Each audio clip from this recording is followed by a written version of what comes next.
وَلَقَدْ مَنَنَّا عَلَيْكَ مَرَّةً أُخْرَى إِذْ أَوْحَيْنَا إِلَى أُمِّكَ مَا يُوحَى أَنِ اقْذِفِيهِ فِي التَّابُوتِ فَاقْذِفِيهِ فِي الْيَمِّ فَلْيُلْقِهِ الْيَمُّ بِالسَّاحِلِ يَأْخُذْهُ عَدُوٌّ لِّي وَعَدُوٌّ لَّهُ وَأَلْقَيْتُ عَلَيْكَ مَحَبَّةً مِّنِّي وَلِتُصْنَعَ عَلَىٰ عَيْنِي۔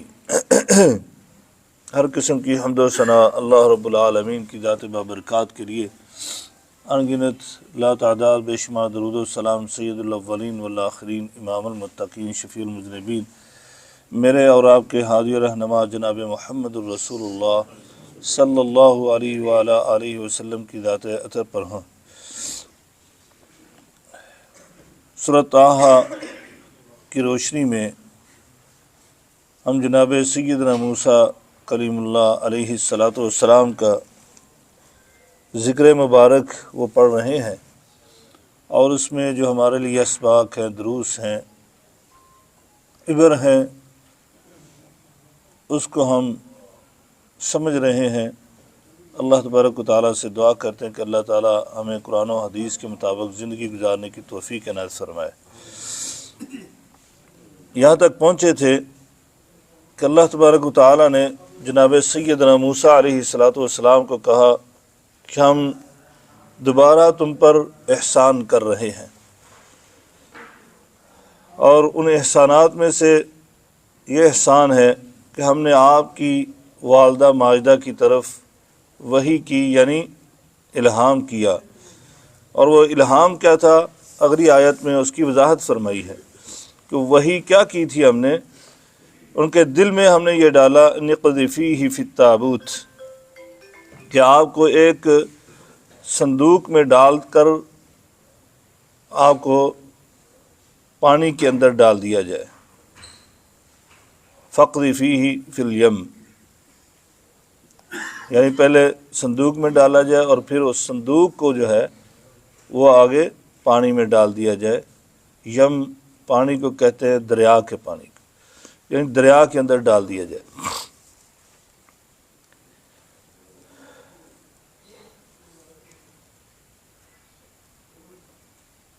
فَلْيُلْقِهِ الْيَمُّ بِالسَّاحِلِ يَأْخُذْهُ عَدُوٌّ لِّي وَعَدُوٌّ اللَّهِ۔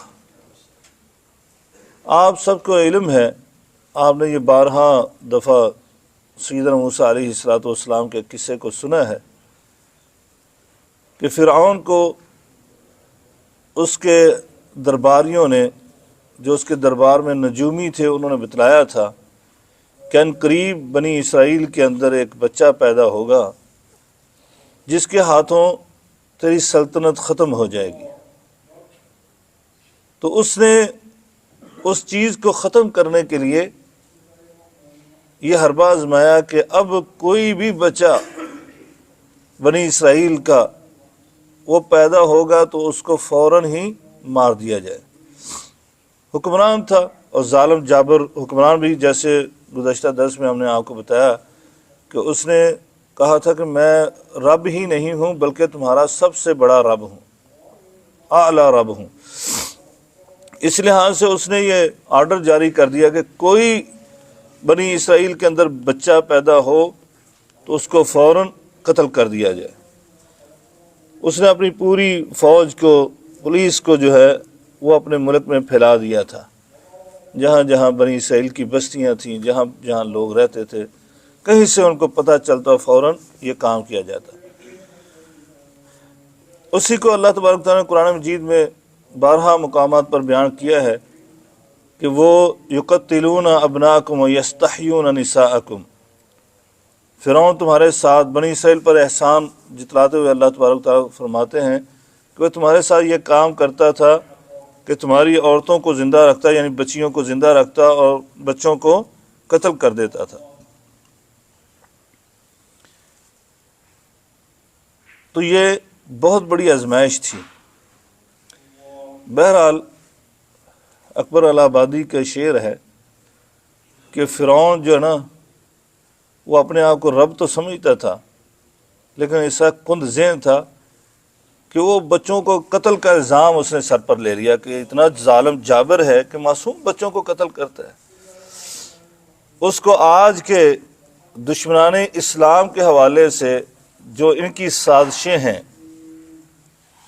اس کی طرح اس کا دماغ کام نہیں کیا. اگر کام کرتا تو کیا کرتا؟ وہ اسکول بناتا، کالج بناتا، اپنے دشمنوں کی کیا کرتا؟ دشمنوں کی بچوں کو پڑھاتا. کیا پڑھاتا؟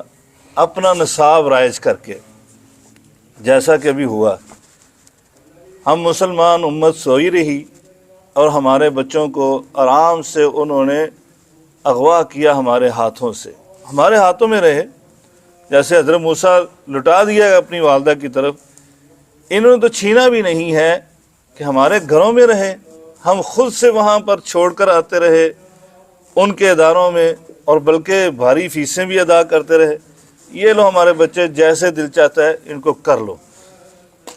اور حقیقت یہ ہے کہ بچہ نا 10 سال تک، 10 سال، اسی لیے اسلام نے بڑی پیاری تعلیمات دی. آج بھی ہم بات کر رہے تھے، خطبے کے بعد ہم ایک دعوت پر تھے، جاتے ہوئے بات کر رہے تھے کہ دیکھیں اسلام نے جو ہے نا 7 سال تو بچے کو کہا کہ کھلا ہی چھوڑ دو، کچھ نہیں کہنا، گھر سے باہر نہ نکالو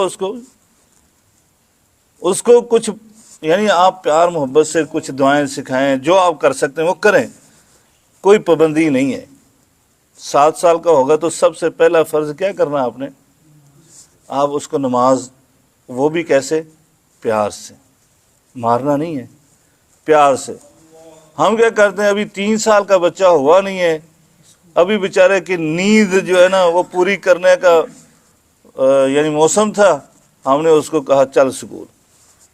اور صبح صبح اس موسم میں، سردی کے موسم میں، ہمارے ملکوں میں سردی ہے خاصی، صبح صبح اس کو 7:30 بجے 8 بجے اسکول لگتا ہے، تو فجر کی نماز کے بعد فوراً مائیں اٹھاتی ہیں، اٹھو اٹھو اٹھو، ٹھنڈا گرم پانی جیسا بھی ہے اس کا منہ دھلایا، اور صحیح طرح سے ناشتہ بھی نہیں کروایا، اور بریڈ پکڑائیے، چل بھی اسکول میں.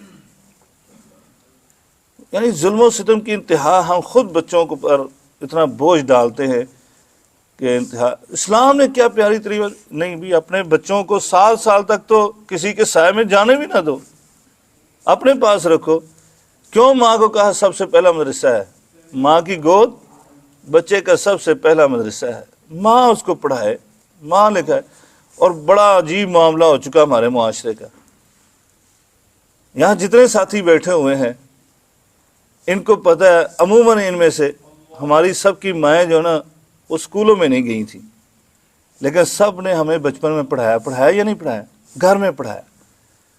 اور آج کے بچے، اس وقت مائیں پڑھی نہیں تھیں لیکن بچوں کو پڑھایا. آج عموماً مائیں پڑھی ہوئی ہیں، عموماً پڑھی ہوئی ہیں، یعنی کم از کم +2 تو کیا ہی ہوا ہے. کیونکہ ہمارے معاشرے میں ایسا نظام بنا دیا گیا ہے کہ بچی نے +2 نہیں کیا تو رشتہ ہی نہیں ہوتا. ہاں جی، یہ کم از کم تعلیم ہے آج کی بچیوں کی. بلکہ معاملہ الٹ ہو چکا ہے، بچے پڑھتے نہیں، بچیاں پڑھ جاتی ہیں، پھر رشتے نہیں ملتے، برابر کا جوڑ نہیں ہے جی، تو بڑی مشکل ہو جاتی. بہرحال وہ آج کی مائیں پڑھی ہوئی ہیں، +2 کیا، BA کیا، گریجویشن کی ہے، ماسٹر ڈگری کی ہے، MPhil PhD تک پہنچی ہوئی ہیں، لیکن بچے جو ہیں خود نہیں پڑھا سکتے. بچے پڑھتے نہیں ہیں جی ہمارے پاس. اچھا، لوگوں کے بچے پڑھانے کے لیے اسکول میں جائیں گی لیکن اپنے بچے نہیں پڑھتے. بڑا عجیب معاملہ ہے. اپنے بچوں کو کسی کے سپرد کیا ہوا ہے، اس کے پاس ٹیوشن ہے، اس کے پاس اسکول ہے، اور اسکولوں کے اندر جو پڑھائی ہے عجیب معاملہ ہے. یقین جانیں کہ معاشرہ ایسی طرف چل نکلا ہے. تو انہوں نے صحیح کہا نا کہ اس کو اسکول اور کالجوں کی نہیں سوچی. اور 10 سال کا بچہ جو ہے نا، تقریباً 10، اور خصوصاً 10 میٹرک کرنے. میٹرک کے بعد عموماً ساتھی پوچھتے ہیں جی اب ہمارا بچہ ہے نا میٹرک کر لیا ہے، اب آپ شیخ صاحب بتائیں ہم کس مدرسے میں ڈالیں اس کی ہم تربیت کرنا چاہتے ہیں، اس کو ہم نا یہ دین کی سائڈ پر. اب کیا لے کے آنا بھی؟ تو بھائی کروانے کے بعد وہ جیسے حکیم کہتے ہیں نا، مریض کی پکڑ دی، وہ اپنی زندگی برباد کر کے میرے پاس آ گیا. حقیقت تو یہی ہے کہ ہمارا معاملہ ایسے ہی ہے کہ بچہ جب 10 سال کا اس کی تربیت ہو چکی ہے، اس کا ذہن بن چکا ہے، میچور ہو چکا ہے، اب اس کو آپ ادھر لے کے آنا چاہتے ہیں۔ حالانکہ یہ ہمارے بھی کہاوتیں ہیں، عربی کی بھی کہاوتیں، ہر معاشرے کی کہاوت ہوگی، ہر زبان کی کہاوت ہوگی کہ بچپن کا سکھایا ہوا ایسے جیسے پتھر پر لکیر ہے۔ مطلب یہ کہ پتھر کی لکیر کبھی مٹتی نہیں ہے، بچے کو جو سکھا دیا گیا ہے وہ کبھی مٹنے والا نہیں ہے۔ اور یقین جانے ہم نے خود تجربہ کیا ہوا ہے، ہم ٹیچر بھی تھے لیکن اپنے بچوں پر بھی تجربہ کیا۔ ہم گھر میں کچھ سمجھا رہے ہیں بچوں کو، بچہ اسکول جاتا ہے، میری ٹیچر نے تو یہ کہا ہے، میرے ٹیچر نے تو یہ کہا ہے۔ والدین جو مرضی کہتے ہیں وہ ٹیچر کی بات کو زیادہ فالو، اسی لیے انہوں نے اسکولوں پر کام کیا اور ادارے بنا کر ہماری پود جو ہے نا اس کو تباہ و برباد کر کے رکھ دیا۔ بہرحال اللہ تعالیٰ کرے کہ ہماری امت مسلمہ کے جو سربراہ رہنما ہیں ان کو ہوش آ جائے اور کچھ اس طرح کے معاملات کرے کہ ہماری آئندہ آنے والی نسل جو ہے وہ ان کے چنگل سے آزاد ہو جائے، لیکن بہت مشکل نظر آتا ہے۔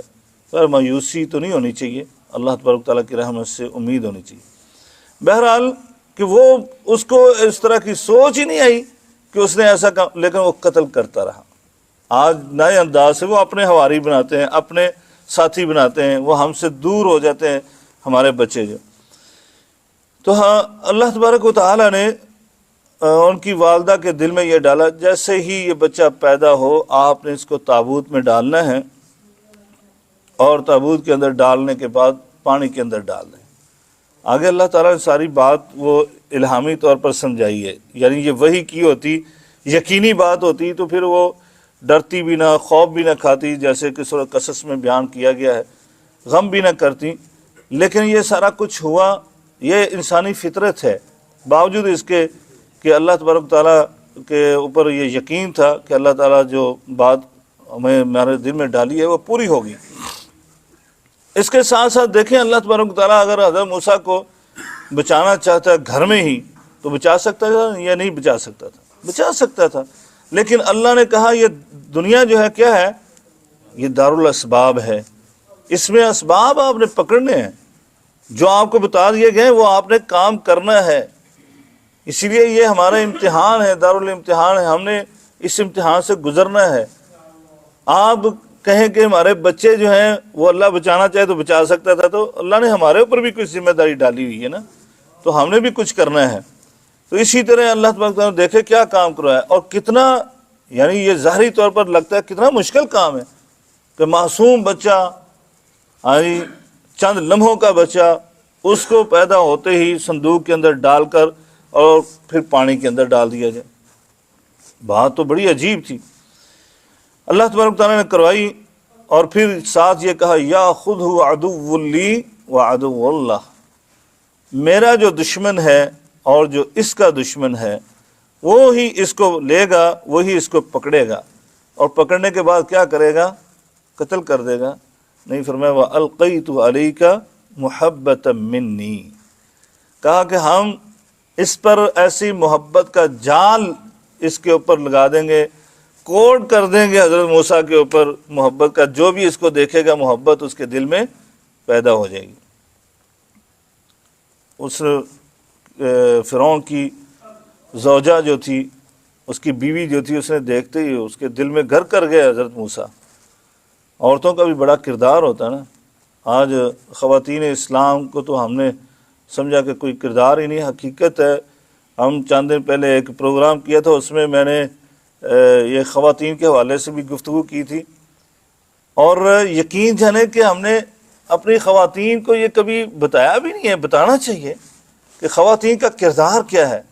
آپ دیکھیں یہاں پر بھی ایک خاتون کا کردار آپ کو نظر آیا، بلکہ بار بار نظر آتا ہے۔ حضرت موسیٰ کو کس نے ڈالا پانی میں؟ والدہ نے، خاتون تھی نا۔ پھر اس کے بعد پکڑا کس نے؟ آگے سے پکڑنے کے بعد بچایا کس نے؟ اللہ نے جس کو ذریعہ بنایا وہ بھی خاتون تھی، جس نے کہا کہ عسیٰ ان ینفعنا اور نتخذہ ولدا، اس کو کچھ نہ کہنا، اس سے ہم فائدہ اٹھائیں گے، یا ہو سکتا ہے ہم بے اولاد ہیں تو ہم اس کو بیٹا ہی بنا لیں گے۔ اس کی بات اتنا اثر کی کہ اس نے کو بات مان لی، حالانکہ اس کو پتا تھا کہ ایک بچہ آئے گا جو میری سلطنت کو ختم کر دے گا، لیکن عورت کی بات نے اتنا اثر کیا کہ وہ اس کو وہ بات بھول گئی. چاہے اللہ نے ایسا کروانا تھا، لیکن عورت کے کردار کتنا بڑا کردار ہے کہ سلطنت کے تختہ ہی الٹنے کے لیے یہ بات بنیاد بن گئی کہ جان بچی اور عورت کی بات سے بچی. پھر اگلی بات کہ حضرت موسیٰ علیہ السلام کی بہن وہ ساتھ چل رہی ہے، نگرانی کر رہی ہے، جیسے سورہ قصص میں اس میں بھی ہے کہ وہ ساتھ چل رہی تھی. فَتَقُولُ هَلْ أَدُلُّكُمْ عَلَىٰ مَن يَكْفُلُهُ. انہوں نے جب حضرت موسیٰ علیہ السلام پر اللہ تعالیٰ کہتے ہیں ہم نے حرام کر دیا ہر دائیا کا دودھ، کہ اللہ تعالیٰ نے بچے کو تو دودھ چاہیے تھا، بھوک لگی ہے تو وہ تو کسی کا بھی دودھ ملتا تو وہ فوراً، آج کل بھی ایسے ہی ہے، بکریوں کا دودھ پلا دیا جاتا تو وہ پینا شروع ہو جاتے بچے. بھوک لگی ہو تو بڑا بھی کچھ نہیں چھوڑتا، چاہے جا کے بچہ ہو. تو حضرت موسیٰ علیہ السلام پر اللہ نے دودھ کو منع کر دیا، وہ دودھ کسی کا نہیں پیا انہوں نے. تو اب یہ اللہ تعالیٰ نے بچی کو ہمت دی ہے. ہاں جی، حکمران کھڑا ہے وہاں پر، لوگوں کا جمگٹھا لگا ہوا ہے، اس کے اندر ایک بچی بول کر کہتی ہے میں تم لوگوں کو بتاؤں، تم سلطنت اتنی بڑی، ربکم الاعلی کہنے والے کا مسئلہ حل کر دوں. ہاں جی، تمہارے رب کا میں مسئلہ حل کرتی ہوں. کیا مسئلہ حل کرتی ہوں؟ میں تمہیں ایک دائیا کا بتاتی ہوں کہ جو اس کو دودھ پلائے گی اور یہ دودھ اس کا پیے گا. وہ کون سی ایسی دائیا جس کا دودھ پیے گا؟ اس نے کہا مجھے پتہ ہے. ہاں جی، لے کر آ گئے، اس دائیا کو بلایا گیا تو دودھ پی لیا. یعنی ایک لڑکی کا، ایک خاتون کا کردار. اسلام کے اندر عورت کو بہت عظمت دی گئی ہے، بڑی عزت بخشی گئی ہے. دین اسلام حقیقت میں تو مرہون منت ہے کس کا؟ خاتون کا، خواتین کا. سب سے پہلے جو قربانی دی گئی ہے نا اسلام کے لیے، جان کی قربانی کس نے دی ہے؟ خاتون نے، حضرت سمیہ رضی اللہ تعالیٰ عنہ. اور پھر اسی طرح مال کی قربانی کس کی ہے؟ خاتون کی، ام المومنین حضرت خدیجہ رضی اللہ تعالیٰ عنہ. یعنی ایسے کہہ لیں کہ اسلام کی بنیادیں جو کھڑی ہیں نا وہ خاتون کے مال پر اور خاتون کے خون پر کھڑی ہیں. اتنا بڑا کردار ہے اسلام کے اندر. تو اسلام نے بھی اس خاتون کو بڑی عظمت اور عزت عطا فرمائی ہے. تو بہرحال اس طرح کی چیزیں ہمیں اپنی خواتین کو بتانی چاہیے تاکہ ہماری بچیاں جو ہیں وہ اسلام سے محبت کریں. آج اسلام سے دور کر کے آپ دیکھیں پھر کیا رزلٹ اور نتیجہ نکل رہا ہے. ہماری اپنی ہی بچیاں ہم پر اعتراض کر دیتی ہیں کیا اسلام نے دیا ہے، کیا اسلام نے وراثت کا معاملہ ایسے کر دیا ویسے کر دیا. اور ہم اتنے جاہل ہیں، خود ہم نے تعلیم نہیں حاصل کی ہے، ان کو ایسی تعلیم دلوا دی ہے کہ جب وہ باہر کی باتیں سن کر ہمارے سامنے بات کرتی ہیں ہم جواب نہیں دے سکتے. بلکہ ہو سکتا ہے بہت سارے تو والدین ان کی بات مان کر ہی تو وہ بھی اسلام کے اندر شکوک و شبہات پیدا ہو جاتے ہیں ان کے. تو لہٰذا ہمیں بھی کوشش کرنی چاہیے، یہ قرآن کو پڑھنا چاہیے. کم از کم قرآن کو آپ پڑھیں گے اللہ تعالیٰ آپ کے دلوں کے تالے کھول دے گا، اور پھر اللہ تعالیٰ شرح صدر فرماتا ہے، اور اللہ ایسے جواب آپ کی زبان سے جاری کروائے گا جو آپ کی اولاد کی حفاظت کے لیے یا ان کی رہنمائی کے لیے انمول موتی سنہری اصول ہوں گے. اس لیے کہتے ہیں قرآن کی طرف راغب ہو جائیں، قرآن کو پڑھا کریں، قرآن کی تلاوت کیا کریں، اس کو سمجھا کریں.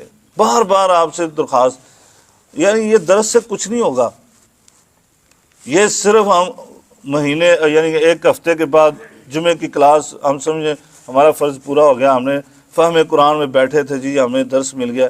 اللہ جزائے خیر دے، ایسی بات نہیں ہے. ہمارے بھائی اعلان کر رہے تھے نا تو اس میں انہوں نے مبالغہ کر دیا کہ ایسی تفسیر نہیں ملے گی. نہیں، ایسا نہیں ہے. جو بھی بہرحال یہاں پر آپ کو ملتا ہے اس سے کچھ نہیں ہونے والا. ہاں تھوڑا بہت ہے، ہم تو صرف آپ کو بتاتے ہیں، اس کی محبت اجاگر کرنے کے لیے آپ کے سامنے باتیں رکھتے ہیں کہ یہ کتنی اہم کتاب ہے، تاکہ آپ راغب ہو کر خود سے اس کی تلاوت کریں، خود سے اس کو پڑھیں. اور جو ساتھی کہے گا نہیں پڑھنا نہیں آتا، یا ہمارے مصیبت تو یہ ہے نا رہنما ہی بگڑے ہوئے ہیں، وہ بھی کہہ دیتے ہیں کہ اتنے علوم چاہیے قرآن پڑھنے کے لیے. آپ براہ راست نہیں قرآن پڑھ سکتے، براہ راست پڑھو گے تو گمراہ ہو جاؤ گے. اچھا، مسلمانوں کی اولاد گمراہ ہو جائے گی، اور جو کافر ہیں غیر مسلم ہیں وہ قرآن پڑھ کے صحیح راستے پر آ جاتے ہیں، وہ مسلمان ہو جاتے ہیں۔ یعنی غیر مسلم جتنے بھی ہیں آپ پڑھ کر دیکھ لیں، تاریخ اٹھا کر دیکھیں، ان کو دیکھیں یہ کتابیں ملتی ہیں میں مسلمان کیوں ہوا، وہ پڑھ کر دیکھیں کتاب، اس میں اکثریت نے یہی کہا قرآن کی تلاوت کر کے مسلمان ہو گئے، ہم نے قرآن کو پڑھا تھا مسلمان ہو گئے۔ اور یہاں ہمارے معاشرے میں ہماری ہی علماء جو ہیں وہ یہ کہہ دیتے ہیں کہ بھئی قرآن کو آپ پڑھو گے تو گمراہ ہو جاؤ گے، اس لیے تم قرآن کو نہ پڑھنا۔ اعوذ باللہ۔ یہ ترجمہ جو ہے کس کے لیے لکھا گیا؟ شہباز بھائی ہمارے بیٹھے ہوئے ہیں مگر کہیں اور رہتے ہیں، زیادہ توجہ کریں، بڑی پیاری بات کرتے بسا اوقات۔ انہوں نے اپنے گاؤں میں ایک بات کی تھی تو بڑی دل کو میرے بھی لگی۔ یار یہ ترجمہ لکھا ہے، یہ شاہ عبد القادر کا میرا خیال ترجمہ ہے، بہرحال جتنے بھی ہے، مولانا اشرف علی تھانوی نے لکھا ہے، شاہ عبد القادر نے لکھا ہے، شاہ ولی اللہ سب سے پہلے مترجم ہیں اس بر صغیر کے اندر۔ بڑے لوگوں نے قرآن مجید کا ترجمہ کیا ہے، کس کے لیے کیا؟ علماء کے لیے۔ علماء کو تو ویسے ہی ترجمہ آتا ہے ابھی۔ جو بندہ 8 سال قرآن مجید اور حدیث کو پڑھتا رہے مدرسے میں، اس کو لیے ضرورت ہے کہ وہ ترجمے کا قرآن مجید لے کر پڑھے گا؟ یا ترجمہ کس کے لیے کیا گیا؟ عوام الناس کے لیے۔ تو اگر قرآن مجید ترجمے سے پڑھنا جو ہے اس کا کوئی معاملہ ہے تو پھر تو وہ سارے علماء ہی گناہ گار ہو گئے نا۔ اور واقعتاً اس وقت فتوے لگے ہیں۔ شاہ ولی اللہ محدث دہلوی رحمۃ اللہ علیہ نے جب قرآن کا ترجمہ کیا، پہلا ترجمہ انہوں نے کیا، اس وقت بھی ایسے مولوی موجود تھے، انہوں نے قتل کا فتویٰ دے دیا تھا، کفر کے فتوے لگا کر، کہ شاہ ولی اللہ جو ہے نا وہ کافر ہو گیا، اس نے قرآن کا ترجمہ کر دیا، دوسری زبان میں اس کو چینج کر دیا ہے، تو اس کو یہ کافر ہے تو اس کو قتل کرنا جو ہے وہ واجب ہو چکا ہے۔ اللہ المستعان، اللہ تعالی ہدایت عطا فرمائے۔ یہ ترجمے عوام الناس کے لیے کیے گئے، ترجمے کو پڑھیں۔ بہت سارے لوگوں کی میں مثالیں پیش کر سکتا ہوں جو ہمارے ساتھ ہوئے ہیں، معاملات، مشاہدات، تجربات، کہ ایک بندے کو بالکل ہی کچھ نہیں آتا تھا، وہ خود سے ترجمہ پڑھنے شروع کیا ہے تو 9 پاروں تک، وہ کہتے ہیں کہ میں 9 پاروں تک پہنچا ہوں تو میرے علاقے میں پورے میں کوئی میرے ساتھ مولوی بھی گفتگو نہیں کر سکتا تھا، صرف 9 پارے تک پہنچے ترجمے کے ساتھ۔ تو میرے علاقے میں کوئی عالم، وہ لائے 2-4 مولوی میرے سے باتیں کرنے کے لیے کہ اس کو سمجھاؤ، وہ جب سمجھانے آتے میں بات کرتا تو وہ بھاگ جاتے تھے، کہتے یہ تم کہتے تھے یہ جاہل ہے، ان پڑھ ہے، یہ تو کوئی عالم ہے، پڑھا ہوا ہے کہیں سے۔ تو یہ کہاں سے پڑھا؟ ہمارے سامنے تو یہ رہے، ہماری مسجد کے تو یہ خزانچی تھے، تو آپ کہتے یہ پڑھے ہوئے، تو یہ تو بالکل بھی نہیں پڑھے تھے، ابھی یہ کچھ پڑھنے لگ گیا قرآن کو، خود سے پڑھا ترجمہ، کسی استاد سے نہیں پڑھا۔ ہاں کہیں اشکال پیدا ہوتا تھا وہ پوچھتے تھے، ان کے بیٹے یہاں تھے تو ان کے ذریعے سے وہ مجھ سے پوچھتے تھے کہ یہ کیا کہا ہے اللہ تعالیٰ نے، یہاں پر سمجھ نہیں آتی۔ تو میں ہمیشہ آپ کو کہتا رہتا ہوں کہ یہ کام کریں کہ جہاں پر سمجھ نہیں آئی وہاں علماء سے رجوع کرنا چاہیے۔ ہم یہ بھی نہیں کہتے ہیں کہ آپ شتر بے مہار جو ہیں وہ خود سے سارا کچھ اپنی عقل کے دوڑے دوڑاتے رہے، نہیں، ایسا نہیں، جہاں نہیں سمجھ آتی وہ علماء سے رابطہ کر کے پوچھیں کہ یہاں کیا کہا ہے اللہ تعالیٰ، لیکن پڑھنا چاہیے۔ بہرحال یہ ایک بات چل نکلی عورتوں کے حوالے سے، تو اس میں نے یہ ذکر کرنا تھا آپ کو۔ اللہ تبارک و تعالیٰ کہتے ہیں کہ ہم نے موسیٰ علیہ الصلوۃ والسلام کو اتنا خوبصورت بنایا تھا، خصوصاً ان کی آنکھیں ایسی جاذب نظر تھیں، کشش والی تھیں کہ جو بھی ان آنکھوں کو دیکھتا تھا وہ ان کی محبت میں گرفتار ہو جاتا تھا۔ وَلِتُصْنَعَ عَلَىٰ عَيْنِي، اللہ تبارک تعالیٰ نے ایسا کیوں بنایا، ایسا کیوں کیا؟ کہا تاکہ ہماری آنکھوں کے سامنے، وَلِتُصْنَعَ عَلَىٰ عَيْنِي، میری آنکھوں کے سامنے تمہاری پرورش ہو، تم پروان چڑھو۔ اللہ تبارک و تعالیٰ یہ جو بات کی ہے کہ میری آنکھوں کے سامنے، یہاں پر میں ایک بات کرنا چاہوں، پیچھے بھی ہم نے اس سورت کے شروع میں الرحمن علی العرش استویٰ، یہ عقیدے کی باتیں ہیں۔ یہ اس کے حوالے سے آپ کو ایک اصول بتا دیں کہ تعویلات سے ہم نے بچنا ہے۔ اہل سنہ والجماعہ کا موقف جو ہے نا اللہ کی صفات کے بارے میں جو قرآن مجید میں استعمال ہوئی ہیں، یہ اس کے بارے میں 2-4 باتوں کا خیال رکھنا چاہیے، پھر کبھی انسان گمراہ نہیں ہوتا۔ سب سے پہلی بات، لیس کمثلہ شیء، یہ اہل سنت والجماعہ کا عقیدہ ہے کہ اللہ کی مثل کوئی چیز نہیں ہے۔ یہ قرآن مجید نے بیان کیا، لیس کمثلہ شیء، اللہ کی مثل کوئی چیز نہیں، ہم اس کے ساتھ کسی کو تشبیہ نہیں دے سکتے۔ لیکن جو اللہ نے صفات بیان کی ہیں ان صفات کو ہم نے تسلیم کرنا ہے۔ اللہ کی آنکھ کیسی ہے؟ انسان جیسی نہیں، ہم اس کے بارے میں نہیں بات کریں گے کہ وہ کیسی ہے آنکھ۔ اور جیسے کہا کہ کما ینبغی بجلالہ وعظمت سلطانہ، اللہ تبارک و تعالیٰ کی جو عظمت ہے، جو اس کے لائق ہے، اس طرح کی اس کی یہ صفت ہے۔ ہم اس کو بیان نہیں کریں گے کہ فلاں جیسی آنکھ ہے، فلاں جیسی ہے، فلاں جیسی، یہ بات ذہن میں رکھیں۔ اور نہ ہی ہم تعطیل کرتے ہیں کہ اللہ تعالیٰ کی صفات کے حوالے سے ہم کہیں کہ یہ کچھ بھی نہیں ہے، ایسے ہی ہے، کہ یہ مجازن ایسی بات کی گئی، یہ بھی بات نہیں کرتے۔ نہ ہم تشبیہ دیتے ہیں، نہ ہم تمثیل بیان کرتے ہیں، نہ ہم تعطیل کرتے ہیں، کہ ہم یہ بھی نہیں کرتے، نہ ہم تعویل کرتے ہیں اس کے اندر۔ جو جیسے ہے صفت ویسی ہے صفت، اس کو کسی کے ساتھ ہم تشبیہ نہیں دیں گے۔ لہذا یہ اللہ تبارک و تعالیٰ نے بیان کیا ہے۔ بہت ساری اور صفات ہیں، خلقت بیدی، انسان کی باری آئی تو اللہ تعالیٰ کہتے ہیں ہم نے اپنے دونوں ہاتھوں سے اس کو پیدا کیا ہے۔ تو ہم مانتے ہیں اللہ تعالیٰ کے ہاتھ ہیں، لیکن کیسے ہیں؟ جیسے اللہ کو لائق ہے، ہم اس کی تشبیہ بیان نہیں کریں۔ ہاں جو بندہ یہ کہ نہیں جی آپ کو کرنا چاہیے، اس کی پھر ہاتھ ثابت کیا آپ نے، تو آپ اس کے ہاتھ کی انگلیاں بتائیں کتنی ہیں، اس کا حجم کتنا ہے۔ والسماوات مطویات بیمینہ، اللہ تبارک و تعالیٰ کہتے ہیں یہ زمین و آسمان کل قیامت کے دن فولڈ کر کے پیپر کی طرح اس کے دائیں ہاتھ میں ہوگا۔ تو ہم مانتے ہیں اللہ تعالیٰ ایسے ہی ہوگا، لیکن ہاتھ کیسا ہے؟ امام مالک کا قول اس وقت بھی میں سنایا تھا، پھر دوبارہ سناتا ہوں۔ امام مدینہ، امام اہل سنت والجماعہ، وہ کیا کہتے ہیں؟ استوا معلوم ہے ہمیں، انسانوں کی طرح استوا نہیں ہے کہ وہ کسی سواری پر مستوی ہو جاتا ہے، انسان گاڑی پر بیٹھ گیا، اس طرح کا استوا نہیں ہے۔ اللہ تعالیٰ کو جیسا استوا لائق ہے ویسا ہے، لیکن یہ مانتے ہیں ہم استوا ہے، اللہ تبارک و تعالیٰ عرش پر مستوی ہے، کیسے ہے یہ ہم بیان نہیں کریں گے۔ اور کوئی اگر سوال کرتا ہے ابھی بتاؤ تو صحیح نا پھر کیسے ہے، تو آپ نے کیا فرمایا؟ سوال کرنے والا کون ہے؟ بدعتی ہے، والسؤال عنہ بدعہ، یہ جو سوال کرتا ہے نا آپ سے یہ بدعتی ہے، بدعت کا ارتکاب کر رہا ہے۔ نبی پاک نے بیان کیا، صحابہ کرام کے سامنے قرآن نے بیان کیا، صحابہ میں سے کسی نے کبھی نبی کریم صلی اللہ علیہ وسلم سے یہ سوال نہیں کیا۔ اس لیے اگر کوئی بعد میں سوال کرتا ہے تو پھر کیا کرتا ہے؟ وہ نئی بات کا ارتکاب کر رہا ہے، نئی چیز نکال رہا ہے، تو یہ بدعت ہوگی۔ استمشی اختک فتقول، جس وقت وہ چل رہی تھی اس کی ہمشیرہ، یعنی وہ ساتھ ساتھ چل رہی تھی، سورہ قصص میں اس کی وضاحت ہوگی۔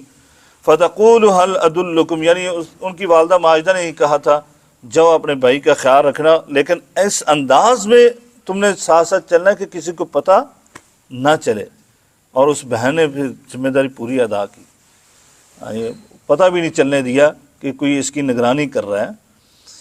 هل ادلکم علی من یکفر، جب وہاں پر پہنچے تو پھر معاملہ ہو گیا۔ اللہ تبارک تعالیٰ نے یہ قصے جو بیان کیے یہاں پر اس کو اختصار کے ساتھ بیان کر دیا، سورہ قصص میں جو ہے اس کو کھول کر بیان کر دیا کہ پھر وہاں پر ہم نے دائیاں بلائی گئیں اس کو دودھ پلانے کا اہتمام کرنے کے لیے، بندوبست کرنے کے لیے، تو کسی کا دودھ نہیں آپ نے پیا، تو یہاں اس چیز کو بیان نہیں کیا کیونکہ یہاں پر کچھ اور مقاصد ہیں بیان کرنے کے اس قصے کو، تو اس لیے اختصار کے ساتھ یہاں پر کہا هل ادلکم علی من یکفر۔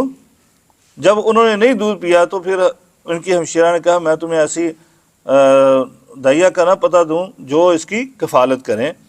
فرجعناک الی امک، ہم نے اس طرح لٹا دیا آپ کو آپ کی والدہ کی طرف، کئی تقر عینھا، کہ تاکہ آپ کی والدہ کی آنکھیں ٹھنڈی ہو جائیں. بھی خود ہی ایسے کیا اللہ تعالیٰ بندوبست کرتا ہے. جب انسان کے دروازے ہر طرف سے بند ہو جائیں, پوری حکومت کی مشینری اس چیز پر لگی ہوئی ہے کہیں بھی. اور سید ابو الحسن ندوی رحمہ اللہ تعالیٰ انہوں نے کتاب لکھی قصص النبیین, بڑی پیاری. مجھے یاد ہے ہم مدرسے میں پہلی کلاس میں ہم نے پڑھی تھی. اس میں انہوں نے یہ قصہ لکھتے ہوئے نا ایک یعنی فرعون کی فوج کی یا اس لشکر کی پولیس والوں کی انہوں نے صفات بیان کرتے ہوئے کہا تھا شامتم نمل, کہ ان کے ناک اتنے تیز تھے کہ جس طرح چیونٹیوں کے ناک ہوتے ہیں. چیونٹی کی حص جو ہے نا بڑی تیز ہے نا, آپ مٹھائی کہیں بھی رکھ دیں وہ چڑھ جاتی ہے, پہنچ جاتی وہاں پر. نہیں انہوں نے کہا فرعون کی فوج یا شرطے جو تھے نا وہ اسی طرح تھے, کہیں بھی بچہ پیدا ہوتا تھا وہ پہنچ جاتے تھے. ہاں جی, اور آج بھی ایسے ہی ہے, کہیں بھی بچہ پیدا ہو پتہ چل جاتا ہے ان کو کہ ہم نے اس کو پولیو کے قطرے پلانے ہی پلانے ہیں. کیا معاملہ ہے. بہرحال ولا تحزن کہا کہ لیکن اللہ نے بندوبست کیسا کروایا. پیدا کرنے کے بعد وہاں سے گھر سے نکالا, فرعون تک پہنچایا, فرعون کی سرپرستی میں اس کو بیٹے کو واپس لے جا رہا. اب کفالت بھی ہو رہی ہے, پیسے بھی مل رہے ہیں, عزت احترام علیحدہ ہے کہ ہمارے بچے کو دودھ پلایا جا رہا ہے. ہاں جی, تو اللہ تبارک و تعالیٰ جب رستے بند ہو جاتے ہیں تو اللہ تعالیٰ کیا کرتا ہے, اللہ تعالیٰ رستے نکالتا ہے. لیکن یہ ہے کہ آپ اللہ کی طرف رجوع کرنے والے ہوں. سورہ کہف پڑھ کر آئے ہیں, اصحاب کہف کے رستے بند ہو گئے, ساری سلطنت ان کے خلاف ہوگی. تو انہوں نے کیا کہا, ربنا وآتنا من لدنک رحمہ وہیئ لنا من امرنا رشدا. اے اللہ اپنی جناب سے, من لدن خاص سیگا, اپنے فضل سے, ہمیں کسی کا واسطہ وسیلہ نہیں چاہیے کہ تو کہے کہ ادھر چلے جاؤ ادھر چلے جاؤ, نہیں, ہمیں ایسا کچھ نہیں چاہیے. من لدن کا, من عندی کا بھی کہہ سکتے تھے نا, نہیں من عندی کا نہیں کہا, من لدن کا, بغیر واسطے وسیلے کے یا اللہ کوئی سبب نہ بنا ہمارا, تو ہی سبب بن جا, اپنی خاص رحمت سے ہمارے معاملے کو آسان کر دیں. پھر اللہ تعالیٰ نے کیسے دعا قبول کی ہے. اللہ تعالیٰ کہتے ہیں ہم نے سلایا ہے, تو اللہ تعالیٰ نے یہ نہیں کہا کہ فرشتے ان کی کروٹیں بدلتے تھے, بلکہ اللہ تعالیٰ کیا کہتے ہیں, ہم خود سے ان کی کروٹیں بدلتے تھے. اللہ اکبر. 300 سال سلایا ہم نے تو ہم خود ان کی کروٹیں بدلتے تھے, کبھی دائیں پہلو کبھی بائیں پہلو, جیسے رات کو آپ سوتے ہو اللہ کروٹیں بدلتا ہے نا. تو وہاں بھی ایسا ہی معاملہ کیا. جب اللہ سے دعا کریں گے اللہ راستے بنا دیتا ہے. یہ ماں نے بھی اللہ کی طرف رجوع کیا تو اللہ تعالیٰ نے راستہ کیسے بنایا. یہ دیکھیں کہ فرعون سے ہوتا وہ وہی دشمن جو قتل کر رہا تھا اس کی سرپرستی میں دے کر ماں کے پاس ہی پہنچا دیا. ولا تحزن, تاکہ وہ غم نہ کرے. وقتلت نفسا, پھر آپ جوان ہو گئے اور آپ سے ایک قتل ہو گیا. فنجیناک من الغم, ظاہری بات ہے قتل ہو گیا تو آپ نے کہا یا اللہ یہ مجھ سے کیا ہو گیا, کیونکہ آپ نے قتل کا ارادہ ہی نہیں کیا تھا. آپ نے تو اس کو سزا دینے کے لیے ایسے ہی مکہ مارا, ضرب مومن لگی تو ڈھیر ہو گیا کافر. اور آج ضرب مومن جو مرضی کرتے رہیں تو کچھ بھی نہیں ہوتا. اللہ تعالیٰ ہمیں صحیح مومن بنا دے. کہا کہ آپ سے وہ ایک آدمی جب قتل ہوا تو فنجیناک من الغم, تو اللہ مجھ سے یہ کیا ہو گیا. اللہ کی طرف رجوع کیا تو اللہ تعالیٰ نے کیا کیا, کہا ہم نے تیرا غم ہلکا کر دیا. وفتناک فتونا, اگرچہ یہ تجھے آزمایا ہم نے صحیح طور پر, آزمائش بڑی آزمائش تھی کہ وہ شہزادوں کی طرح زندگی گزار رہے تھے کہ اس ملک کو چھوڑنا پڑ گیا. محل ہی نہیں چھوڑا بلکہ ملک ہی چھوڑ دیا, وہاں سے بھاگ نکلے, مدین پہنچ گئے. اور مدین میں بھی کیا ہوا کہ کوئی جاننے والا ہی نہیں ہے, کوئی وہاں پر دوست نہیں ہے, تو کدھر جائیں. بھوک بھی لگی ہوئی تھی. اللہ تعالیٰ سے دعا کی تو اللہ تعالیٰ نے بھوک کا کیسا انتظام کیا کہ کھانا بھی دیا. اور ہمارے ایک عبداللہ گرداسپوری صاحب تک وہ کہتے اللہ کی طرف رجوع کیا نا کھانے کے لیے, یا اللہ تو مجھے بھوک لگی ہوئی ہے. تو اللہ نے کہا تجھے کھانا بھی دیتا ہوں, کھانا بنانے والی بھی دیتا ہوں. تو نے مجھے پکارا ہے نا, تو تجھے ایک وقت کا کھانا تھوڑا ہی چاہیے, تجھے تو اب کافی عرصہ یہاں پر رہنا ہے, تو تجھے کھانا بنانے والی بھی دیتا ہوں. تو اللہ تعالیٰ نے کھانا بنانے والی بیوی زوجہ محترمہ بھی دے دی. بہرحال اللہ تبارک تعالیٰ کہتے ہیں فلبثت سنین فی اہل مدین، پھر آپ کچھ عرصہ وہاں پر رہے، کچھ سال اہل مدین میں رہے۔ ثم جئت علی قدر یا موسیٰ، پھر موسیٰ تم اپنے ایک وقت مقررہ پر آئے، یعنی واپس مصر میں جو اللہ نے وقت مقرر کر رکھا تھا، یہ ہمیشہ ذہن میں رکھے۔ ثم جئت علی قدر یا موسیٰ، اس سے پہلے آنا چاہتے تو نہیں آ سکتے تھے۔ ہاں جی، یہ اللہ تعالیٰ نے ایک وقت مقرر کیا ہوا ہے۔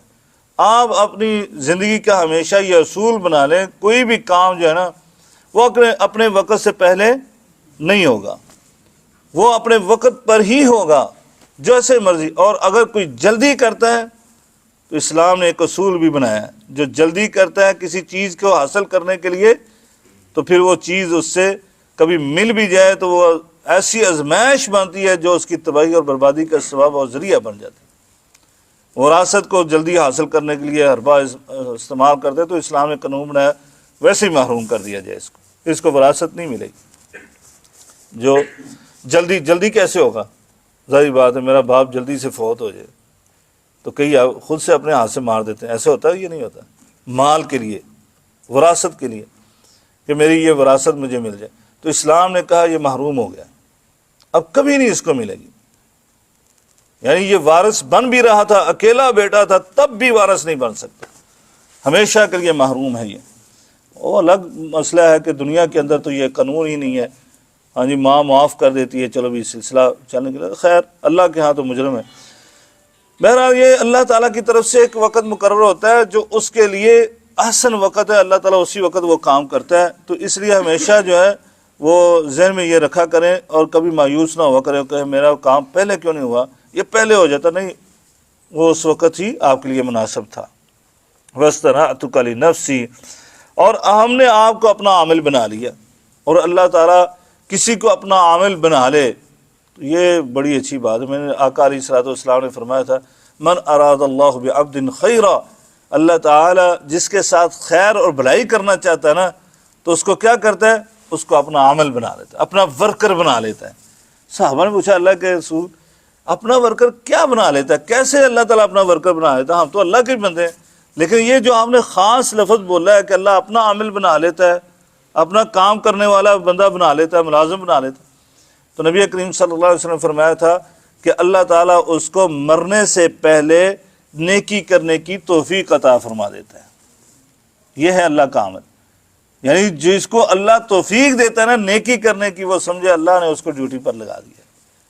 اس لیے انبیاء ہمیشہ کہتے تھے، اتنی تبلیغ، اتنی واعظ و نصیحت، اتنے مسائل اٹھانے کے بعد وہ کیا کہتے تھے؟ ہذا توفیقی، یعنی ہذا اللہ کی توفیق کے ساتھ، یعنی یہ ولا توفیقی الا باللہ، جزاکم اللہ خیر، یہ میری توفیق کے ساتھ نہیں ہوا بلکہ یہ اللہ کی توفیق کے ساتھ ہے، اللہ کی رضا۔ آپ مسجد میں آ کر بیٹھے، یہ ابھی آپ بیٹھے ہوئے ہیں تو یہ اپنی توفیق سے بیٹھے ہوئے نہیں، واللہ اللہ کی توفیق سے بیٹھے ہوئے۔ ابھی کوئی کام بھی پڑ سکتا تھا آپ کو، فون ہی بج جاتا آپ کا، کوئی کال ہی آ جاتی آپ کو، نہیں، اللہ تبارک و تعالیٰ نے آپ کے لیے یہ فرصت کے لمحات میسر کر دیے کہ تو آرام سے بیٹھ کر قرآن سنو اور اجر و ثواب حاصل کرو۔ اللہ اکبر، اللہ تعالیٰ ہم سب کو ہمیشہ اپنا عملی بنا لے۔ اذهب انت واخوک، میں نے آپ کو اپنے لیے استفاق کر لیا ہے، اپنا عامل بنا لیا ہے، اب کام کیا کرنا ہے تم نے میرا؟ اذهب انت واخوک، جس بھائی کے لیے دعا کی تھی اب اس کو لے کر چلے جاؤ۔ کدھر چلے جاؤ؟ بآیاتی، میری آیات کے ساتھ، ولا تنیا فی ذکری۔ اللہ، حضرت موسیٰ علیہ السلام نے دعا کی تھی نا کہ یا اللہ واشرکہ فی امری، اس بھائی کو میرے کو میرا وزیر بنا دے، اس کو میرے معاملے میں شریک بنا دے، میرا شراکت دار بنا دے۔ کس لیے؟ کئی نسبحک کثیرا ونذکرک کثیرا، اس لیے کہ ہم تیری تسبیح زیادہ بیان کریں، ہم تیرا ذکر کثرت سے کریں۔ تو اللہ تعالیٰ نے بھی کیا، میں نے پچھلے درس میں بھی بتایا تھا کہ آپ جو دعا کرتے ہیں وہ اللہ کے لیے کوئی مشکل نہیں ہے، اس لیے ہمیشہ اچھی دعا کیا کریں۔ نبی کریم صلی اللہ علیہ وسلم نے کہا کہ ہمیشہ خیر کی بات کیا کریں اپنی زبان سے، کبھی اپنے لیے مشکل کھڑی نہ کریں۔ آپ نے ایک صحابی کی تیمارداری کے لیے گئے، آپ نے دیکھا ہڈیوں کا ڈھانچہ بنے ہوئے، اتنے لاغر، اتنے کمزور، انتہا درجے کی بیماری۔ نیپا نے غور سے دیکھا نا تو نیپا نے کہا اللہ کے بندے تو نے کوئی دعا تو نہیں کی اللہ تعالیٰ سے؟ کوئی دعا تو نہیں کی ہے تو نے؟ تو کہا ہاں جی اللہ کے رسول میں نے دعا کی۔ کہا کیا دعا کی ہے؟ کہا یا اللہ میں بڑا گناہ گار ہوں، اے میرے اللہ میں تیرے آخرت میں تیرے عذاب کا سامنا نہیں کر سکتا، تو نے جو مجھے سزا دینی ہے دنیا میں دے دے۔ یہ دعا کر۔ نیپا نے کہا ایسی دعا کیوں کرتے ہو جس کو تم برداشت نہیں کر سکتے؟ کر سکتے ہیں دنیا کے اندر اللہ کی سزا کو برداشت؟ نہیں کر سکتے۔ ہمیشہ عافیت کی دعا کریں، ہمیشہ اپنی مغفرت کی دعا کریں، ہمیشہ رحمت کی دعا کریں۔ کبھی نہ یہ کہیں یا اللہ جو میرے سے گناہ ہوا تو یا اللہ تو مجھے دنیا میں سزا دے دے اس کی، آخرت میں نہ دینا۔ نہیں بھائی، اللہ تعالیٰ تو ہر چیز پر قادر ہے، تو اللہ تعالیٰ سے معافی کی ہی دعا کرے۔ اللہم انک عفو تحب العفو فاعف عنی، اے اللہ تو معافی کو پسند کرنے والا ہے، درگزر کرنے والا ہے، تو درگزر کر دے۔ مجھ سے غلطی ہو گئی ہے، میں کمزور تھا، مجھ سے یہ گناہ ہو گیا، تو مجھے معاف کر دے۔ کبھی یہ دعا نہ کریں کہ یا اللہ تو مجھے دنیا میں سزا دے رہے، آخرت میں سزا نہ دینا۔ اللہ تو اس چیز پر قادر ہے، لیکن ہم استطاعت نہیں رکھتے، ہم برداشت نہیں کر سکتے، ہمارے اندر اتنی طاقت قوت نہیں ہے کہ اللہ کی سزا کو ہم برداشت کر سکیں۔ لہذا اس طرح کی دعا ہمیں کبھی نہیں کریں۔ حضرت موسیٰ علیہ السلام نے ذکر کی بات کی تھی نا کہ ہم تیرا ذکر کثرت سے کریں گے، تو اللہ تعالیٰ نے کیا کہا؟ جاؤ اپنے بھائی کو لے کر اب میری آیات نشانیاں لے جاؤ، معجزات لے جاؤ، اور فرمایا وَلَا تَنِيَ فِي ذِكْرِي، یاد رکھنا میرے ذکر کے بارے میں سست نہ ہو جانا، تو نے وعدہ کیا ہوا ہے کہ میرا ذکر تو کثرت سے کرے گا، یہ کام نہیں اب کرنا، تو نے خود سے وعدہ کیا تو اب پورا بھی اترنا اس پر۔ حضرت عبداللہ بن عمر بن عاص رضی اللہ تعالیٰ عنہما صحت مند تھے، نوجوان تھے، اور بڑے نیک صحابی تھے۔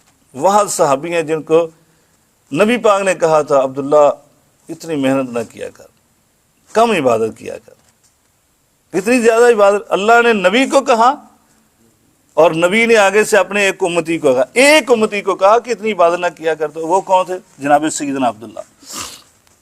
کہا اللہ کے رسول میں طاقت رکھتا ہوں۔ نہیں پڑھنے فرمایا تو روز روزہ رکھتا ہے؟ میں نے سنا ہاں جی روز روزہ رکھتا ہوں۔ تو ایسے نہ کیا کر، تو مہینے میں 3 روزے رکھ لیا کر، ایام بیز کے، کھانے میں زیادہ کی طاقت رکھ، تو ہفتے کے جو 2 روزے وہ بھی رکھ لیا کر، پیر کا اور جمعرات کا۔ اللہ کے رسول میں اس سے زیادہ کی طاقت رکھتا ہوں، صوم داؤدی رکھ لیا کر، جاؤ ایک دن چھوڑ ایک دن رکھ۔ اس پر اکتفا ہو گیا۔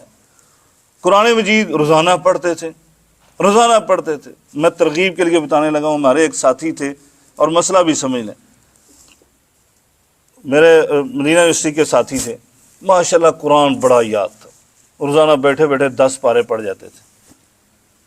ابھی چند دن پہلے ہمارے ایک شیخ الحدیث فوت ہوئے، تو ان کا ایک کلپ کسی نے شیئر کیا مدینہ میں، وہ عمرے پر آئے ہوئے تھے، تو مدینہ منورہ میں کسی دوست کے گھر تھے، تو وہاں پر وہ بیٹھے ساتھی نے کہا جی مسئلہ پوچھنا ہے، یہ میرے ساتھ حافظ صاحب ہیں، ہم مکے میں نے 2-4 سپارے ان کے سنے تھے، اور پھر وہاں سے سفر ہمارا شروع ہو گیا، ہم وہاں سے بس پہ بیٹھ کر مدینہ پہنچے، مدینہ ہوٹل میں پہنچے، تو انہوں نے فجر سے پہلے نا پورا قرآن مجھے سنا دیا۔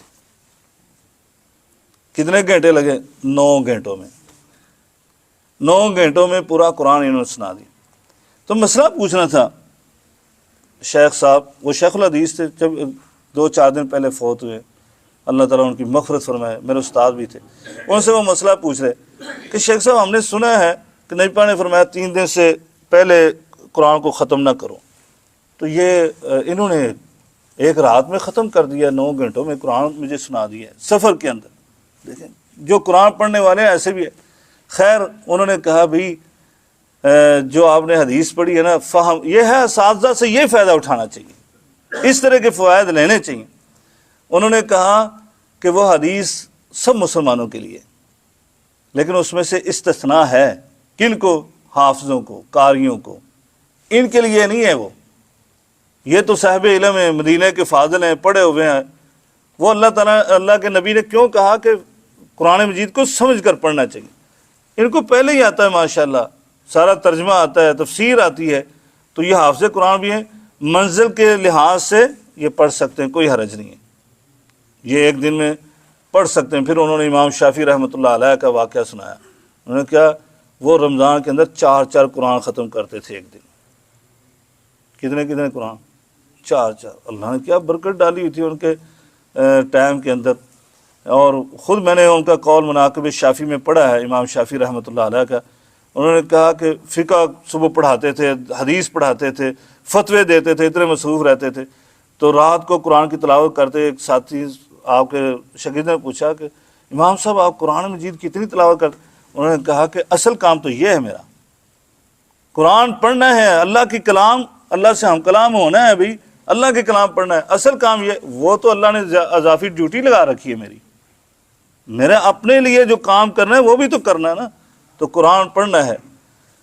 تو بہرحال ہم بیان کر رہے تھے کہ یہ اللہ تبارک و تعالیٰ کے قرآن کو جو ہے نا وہ سینے سے لگائیں، اور اللہ کے ذکر کے اندر سستی نہیں ہونی چاہیے. ٹھیک ہے. حضرت عبداللہ بن عمر اور انہوں نے پھر کہا کہ بڑھاپے میں کہا کہ کاش میں اس کی طاقت نہیں رکھتا جو نبی پاک نے مجھے رخصت دی تھی، وہ اب مجھے محسوس ہوتا ہے میں رخصت لے لیتا تو اچھا تھا. نبی پاک نے پھر کہا نا کہ فلا تکن مثل فلان، آپ فلاں بندے کی طرح نہ ہو جانا کہ جو عبادت کرتا تھا پھر چھوڑ دی اس نے. ایسا نہیں، عمل کیجئے چاہے تھوڑا کیجئے لیکن تسلسل کے ساتھ، کنٹینیو. ایک دن آپ آدھی رات نفل پڑھ لیں، اگلے دن فجر کی نماز بھی چھوڑ دیں، یہ تھوڑا، یہ نہیں صحیح. چاہے 2 رکعت پڑھے لیکن ہر رات ہی پڑھے، وہی کافی ہے، لیکن مسلسل ہونا چاہیے. جس عمل کو آپ جاری رکھیں مسلسل اس کو کنٹینیو رکھیں، تھوڑا کریں لیکن مسلسل. اللہ تعالیٰ ہمیں اس کی توفیق عطا فرمائے. تو کہا ولا تانیہ فی ذکری، آپ نے ذکر کی بات کی تھی، اس لیے ذکر کے بارے میں اب سست نہیں ہونا. دونوں بھائیوں نے ذکر کرتے رہنا. اللہ تعالیٰ سے دعا کہ اللہ تعالیٰ ہمیں سب کو قرآن پڑھنے، سمجھنے، اس پر عمل کرنے کی توفیق عطا فرمائے. انشاءاللہ اب فرعون کے دربار میں جب حضرت موسیٰ پہنچے تو پھر وہاں پر ایک مناظرہ ہوا جو پڑھنے سننے کے لائق ہے. انشاءاللہ آئندہ درس میں بشرط زندگی رہی تو بیان کریں گے. وآخر دعوانا الحمدللہ. السلام علیکم ورحمۃ اللہ وبرکاتہ. ناظرین اکرام، اسلامک ٹی وی اس چینل کو ابھی تک جنہوں نے سبسکرائب نہیں کیا ہے برائے مہربانی اس چینل کو سبسکرائب ضرور کریں، اور ہر دن کی اپڈیٹ کے لیے اس کے ساتھ ہی ایک بیل، ایک گھنٹی کا نشان آئے گا، اسے آپ ضرور پریس کریں اور اسے دبا کر آپ ہمارے ساتھ تعاون فرمائیں. جزاک اللہ خیر. السلام علیکم ورحمۃ اللہ وبرکاتہ.